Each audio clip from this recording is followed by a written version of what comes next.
Amén,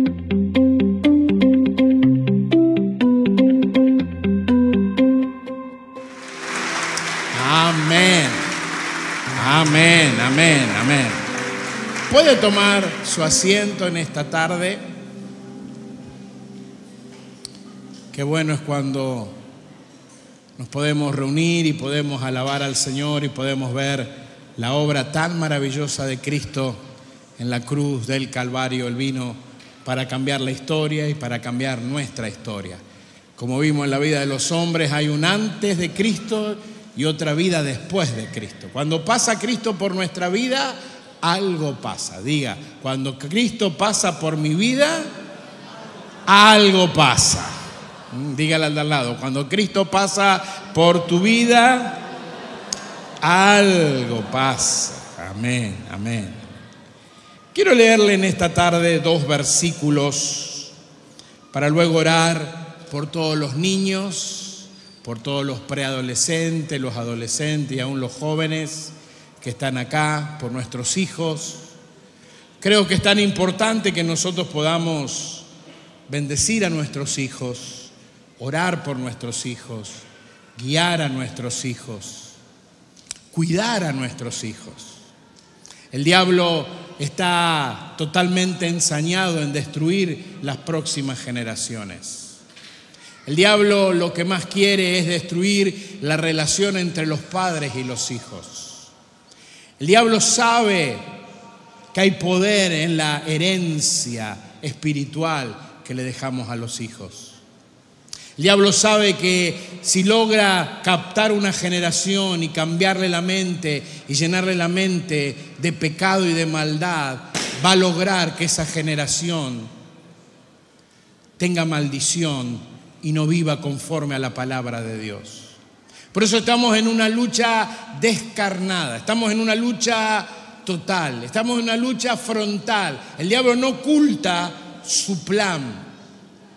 Antes lo ocultaba, pero en este tiempo él sabe que le queda poco tiempo porque Cristo viene a buscar a la iglesia, porque déjeme que le diga, yo conozco el final de la historia y Cristo termina ganando en el nombre de Jesús, porque Él no ha perdido ninguna batalla y nosotros también vamos a ganar en el nombre de Jesús de Nazaret. Ahora, Dios desea que como padres hagamos algunas cosas. Y note lo que dice el libro de Efesios, capítulo 6, versículo 4.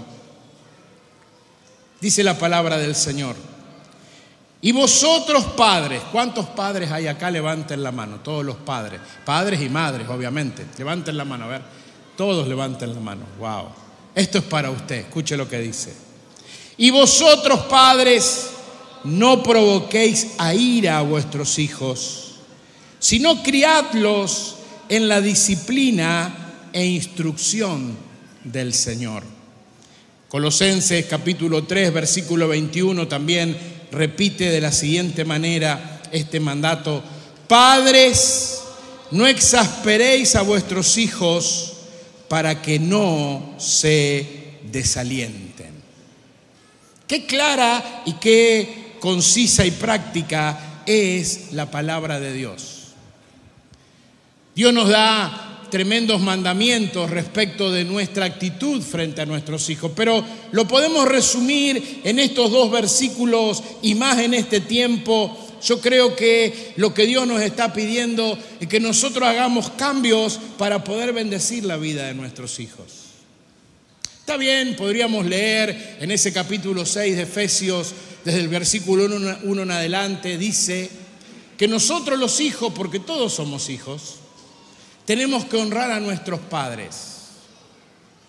Que nosotros los hijos tenemos que honrarlos para que nos vaya bien y tengamos larga vida. O sea, todos los jóvenes que hoy están acá y todos nosotros que tenemos a nuestros padres, tenemos que aprender a honrarlos. Y podríamos explicar lo que es la palabra honra, pero no da en el tiempo en lo que queremos hoy hacer. Creo que una de las cosas importantes es nosotros como padres, primero, mirar si nuestra vida lo honra al Señor, porque Dios es nuestro Padre. Él es nuestro Padre y tenemos que honrarlo. Honrarlo es considerarlo, es respetarlo, es ponerlo en el lugar correcto, es tener una buena relación, es darle el lugar que le corresponde. Eso significa honrar.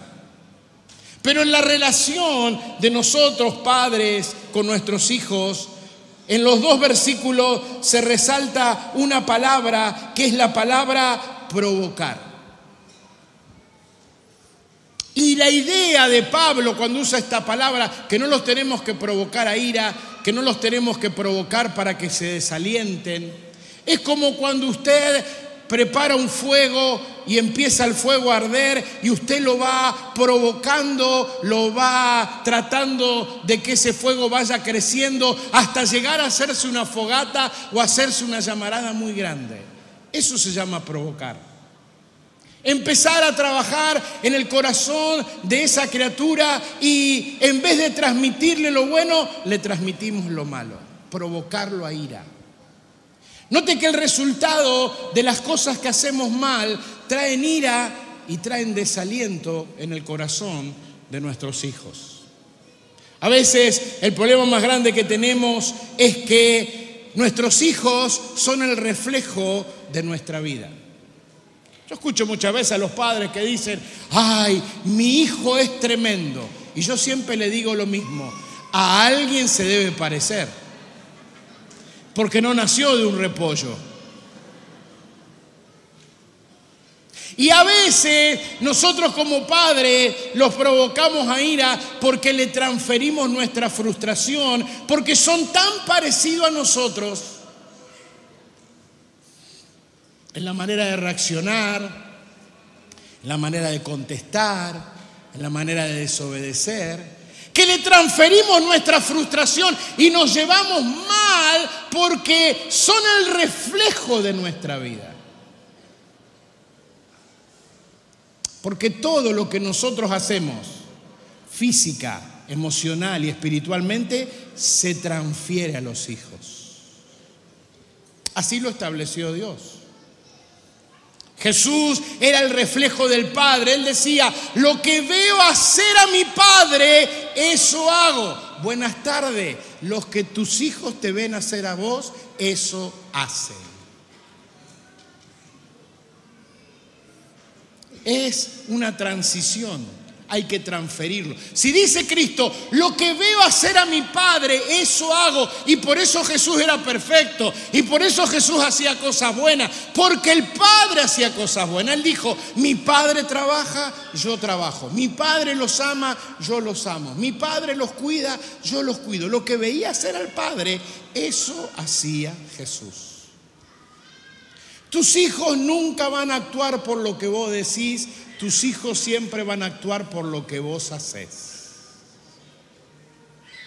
Si querés ver un cambio en tus hijos, tenés que hacer un cambio vos en tu vida. Porque se transfiere. La conducta de los padres se transfiere en la conducta de los hijos. Quizá usted me diga, pero pastor, yo no hago nada malo, pero en tu corazón está lleno de malas emociones, de malos sentimientos, de malos pensamientos. Y esos pensamientos y esos sentimientos se transfieren a los hijos. Increíblemente usted va a ver que cuando los padres están en una situación difícil o en un problema o en una discusión o el ambiente se tensa o la atmósfera está cargada de pelea, está cargada de bronca y de ira, los bebés reaccionan, lloran, no hay manera de calmarlos, porque todo lo que nosotros hacemos, pensamos, decimos o tenemos intención se transfiere a la vida de nuestros hijos.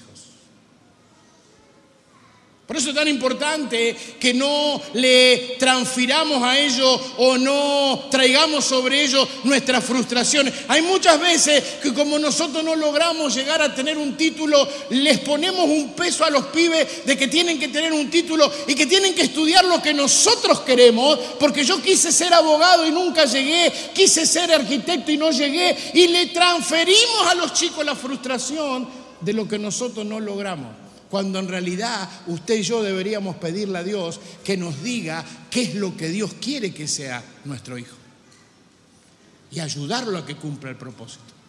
Puede ser que Dios quiera que sea un arquitecto, o que sea un abogado, o que sea un ingeniero, o que sea un gran jugador de fútbol, o un gran predicador, o un gran pastor, o un gran director de alabanza, o alguien importante, o alguien que haga cosas para la iglesia. No sé, Dios tiene un propósito con tu hijo y descubrir ese propósito es la clave del éxito. Y la única manera de descubrir ese propósito es que vos tengas comunión, hables con Dios y te dejes dirigir y te dejes cambiar. Provocar a ir a nuestros hijos también es no dedicarle el tiempo. La mayoría de los jóvenes que hoy en día tienen frustraciones, tienen broncas, tienen malas reacciones, es porque los padres quizás le han dado todo lo material o trataron por lo menos de darle todo lo material, pero no le han dado el tiempo de escucharlos, porque darle el tiempo no es estar con ellos, darle el tiempo es prestarle atención y escucharlos y que ellos puedan abrir el corazón con libertad. Y que no tenga que contarle a sus amigos lo que tendrían que contarte a vos. Lo que tendrían que venir y preguntarte a vos. Hemos caído en la idea equivocada, en el tabú de que hay cosas que no se hablan porque nuestros abuelos no lo hablaron, porque nuestros padres no lo hablaron. De sexo en la casa no se habla y entonces le hemos dado ese lugar de la sexualidad al diablo y a la sociedad y a las doctrinas equivocadas y tenemos nuestros chicos contaminados, inflamados, motivados por el diablo, los demonios y la gente que es usada para ensuciarle la mente. Porque los padres cedimos ese lugar. La palabra de Dios dice que a Israel Dios le dio una orden, que tenían que hablar, tenían que compartir, tenían que meditar, tenían que escribir. Todo lo que Dios les mandaba, la palabra que Él les daba, la tenían que repetir para que se generara ese ambiente de bendición, para que los chicos no sean contaminados, para que el ángel de la corrupción y de la muerte no venga a la vida de los hijos. Israel tenía que tener los dinteles llenos de la palabra de Dios, las paredes, compartirlo de camino, cuando comían, cuando entraban. Pregunta para usted, ¿qué palabras habla usted en su casa? ¿Qué palabras permite en su casa? Todos necesitamos que alguien nos escuche. Todos. Aún a los que no nos gusta hablar, necesitamos que alguien nos escuche. Que alguien nos preste atención. Provocar a ir a nuestros hijos es que muchas veces no le prestamos atención. Porque permítame que le diga, querido padre, los hijos dan señales.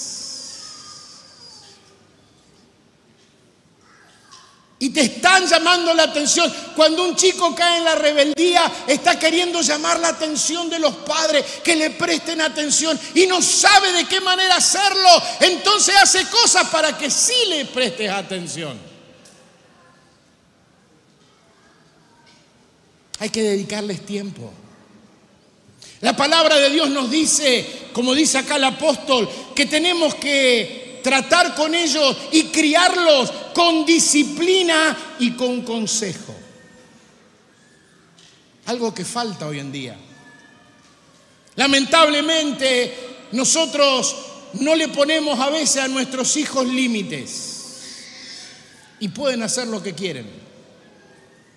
Disciplinar a un hijo es ponerle límites y a veces provocar a ira a un hijo es no ponerle límites, aunque se enoje en este momento, porque los límites a nadie le gusta. A nadie le gusta que le digan que no. Pero los límites te cuidan, te protegen, te salvan. Hermano, si yo salgo con el auto en contramano por acá, por Avenida Rondó, lo más probable es que me choquen o que termine mal. Si tu hijo vive en contramano, si tu hijo vive en contra de las reglas, si tu hijo no tiene ninguna clase de límite, en algún momento va a chocar con algo. Y quizás sea muy tarde para que se recupere. Pienso en los hijos de Elí, Ovnis y Finnes. El padre le decía, muchacho, no está bien lo que yo escucho de ustedes, te estás portando mal, portate bien. Pero seguía en la hamaca, seguía comiendo, seguían la pereza al punto que se desnucó de tan gordo que era.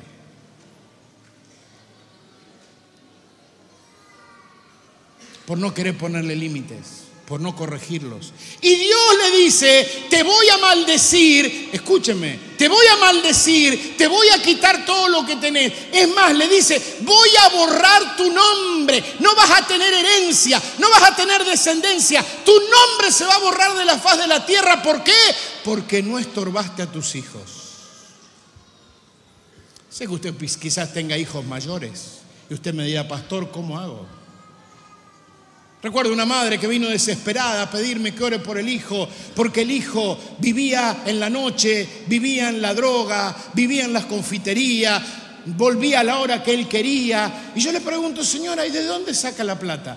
Y yo le doy para que tenga. Señora, estorbarlo es, no le des plata. No le des para que la gaste en destruir su vida. ¡Ay, no! Pero los chicos se tienen que divertir. Es verdad, pero no destruir. Porque una noche de diversión puede terminar en que ese pibe esté muerto o esté con una sobredosis o termine siendo un padre que no está preparado para hacerlo o una madre que no está preparada para hacerlo. Y que traiga dolor a esa vida y que traiga destrucción. Los límites son buenos.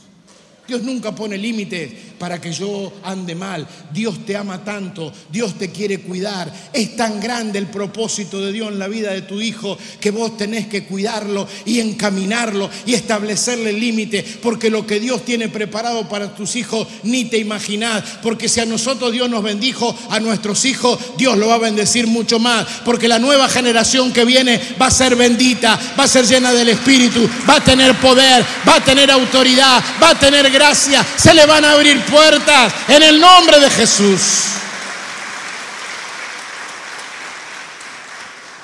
Disciplina no es gritar.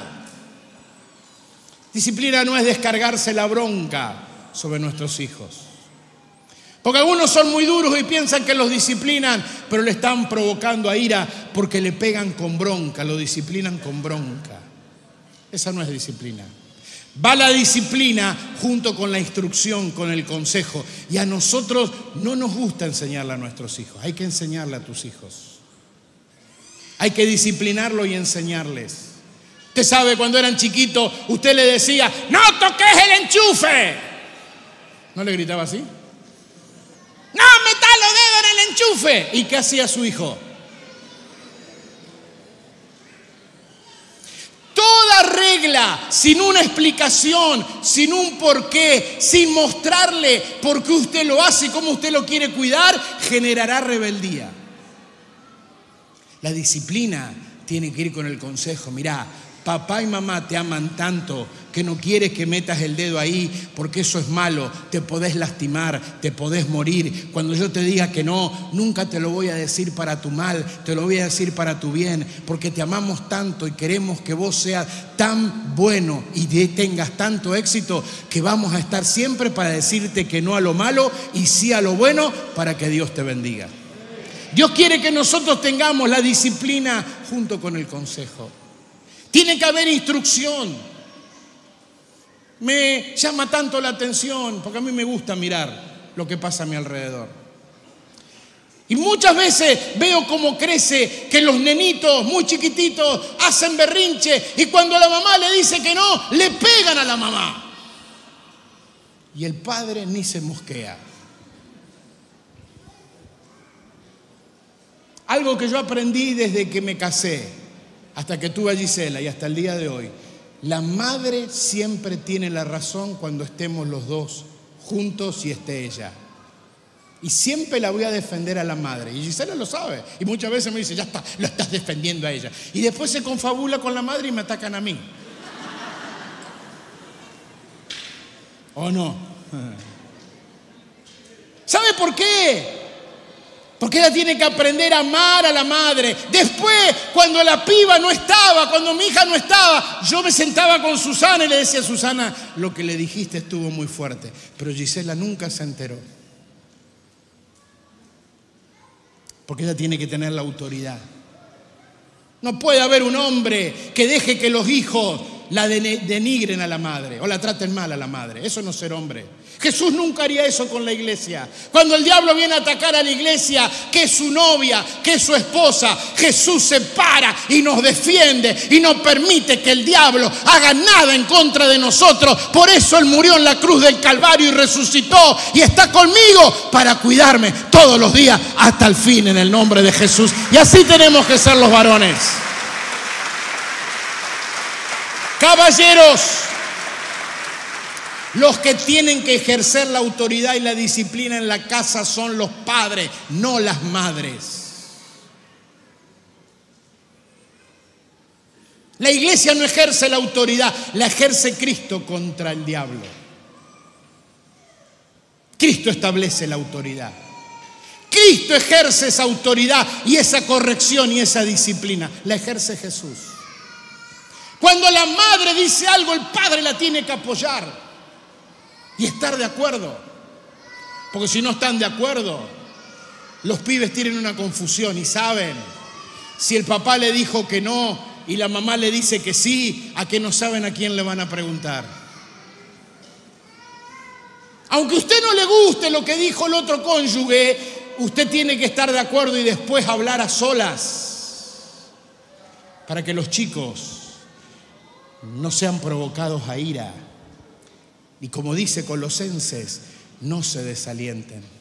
¿Y sabe cuál es la actividad más importante que tiene que hacer usted? Fortalecer la autoestima de su hijo.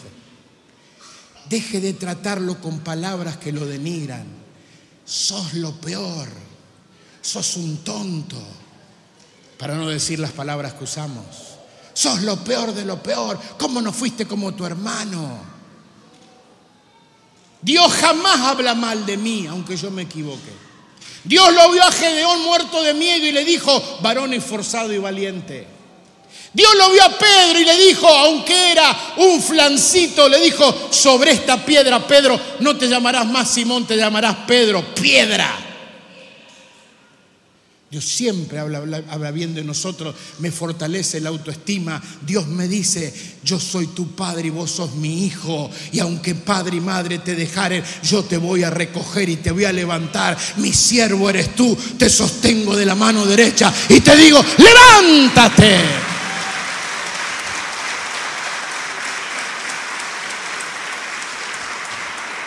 Y termino. Las palabras son claves, las palabras de afirmación. Dedíquele tiempo, aprenda a poner límites, ejerza la autoridad con amor. A mí me encantó un ejemplo que dio nuestro pastor. Había muchachos, yo estudié en el CPT y teníamos algunos que eran bastante rebeldes. Y él les tenía paciencia, pero a uno le dijo, mirá, yo te amo un montón, pero quiero que vos sepas que voy a aplicar el amor con firmeza. Y en Rafael hay columnas como hay acá. Y dijo, mirá, yo voy a ser como esa columna de hormigón, pero revestida de terciopelo. Si venís a buscar ayuda mía y me venís a abrazar, vas a encontrar el terciopelo. Ahora, si venís corriendo y me querés empujar, te vas a encontrar con la dureza del hormigón. Amor con firmeza. Y hermanos, estos muchachos malcriados, ovnis y fines, fueron la vergüenza del padre, al punto que terminaron muriendo, la familia destruida. Porque siempre un hijo malcriado avergonzará a la madre, lo dice Proverbios. Otro muchacho que tuvo quizás un error del padre, que lo quería más que los hermanos, llamado José, le regaló una túnica especial, pero lo corrigió, lo guió, le enseñó, le puso límites. Yo no entiendo por qué los hermanos trabajaban y José no trabajaba, no lo sé. Pero se nota que el padre lo corregía, porque cuando se quiso agrandar le dijo, a mí no me vas a decir que yo me voy a inclinar delante tuyo, me tenés que respetar. Y ese muchacho que fue bien criado, lo quiso agarrar a una mujer y lo quiso violar y dijo que no. En la cárcel se comportó correctamente. En el palacio se comportó correctamente. Un pibe de 17 años Se comportó correctamente porque el padre no lo malcrió, le dio un ejemplo correcto y le enseñó a cumplir con todo lo que tenía que cumplir. Que este día el Espíritu de Dios te dé el poder para bendecir a tus hijos, para cuidar a tus hijos, para disciplinar a tus hijos, con amor, con palabras de fe, con palabras de bendición. Porque te digo, la bendición tiene poder. La bendición tiene poder. Y si hoy bendecís a tus hijos, estén acá o no estén acá, yo declaro que esa bendición los va a guardar, los va a proteger, los va a acompañar, los va a levantar. Y a la corta o a la larga, así estén como el hijo pródigo allí con los cerdos, van a volver a la casa del Padre y nosotros los vamos a restaurar y van a tener autoridad y van a tener nueva ropa y calzado para que sirvan a Dios todos los días de su vida. Amén, amén y amén.